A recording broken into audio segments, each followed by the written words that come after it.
এই ডাল রান্নাটা কিন্তু আপনারা রুটি পরোটা তারপরে পুরি বা ভাতের সঙ্গে সব কিছুর সঙ্গেই কিন্তু খাইতে পারবেন, অনেক মজা। কিন্তু ছোলার ডাল দিয়ে হাঁসের ডিম ভুনা করব, আর রেসিপিটি আপনাদের সাথে শেয়ার করব। ডালটাকে আগে আমি শুধু লবণ দিয়ে সিদ্ধ দিয়ে নিয়েছি, আর এই যে এরকম সিদ্ধ দিয়েছি,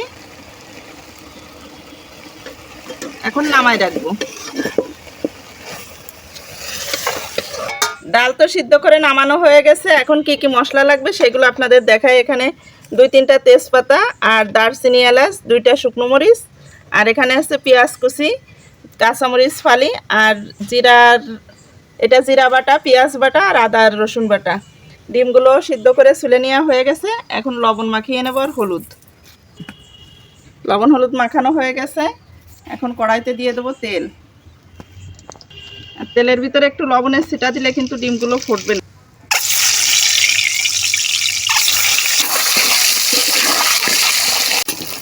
ডিমগুলো সুন্দর লাল লাল করে ভাজা হয়ে গেছে, এখন আমি তুলে নিচ্ছি।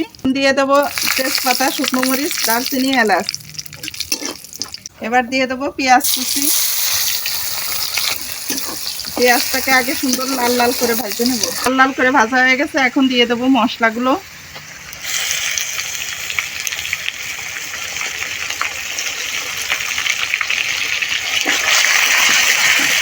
মশলাগুলো আগে সুন্দর করে একটু কষাই করে নিলাম, আর এখন দিয়ে দেবো ডাল।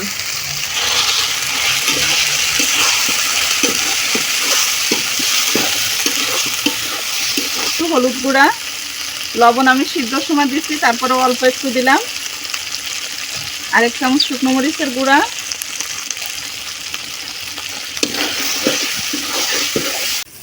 এখন দিয়ে দেবো একটু পানি।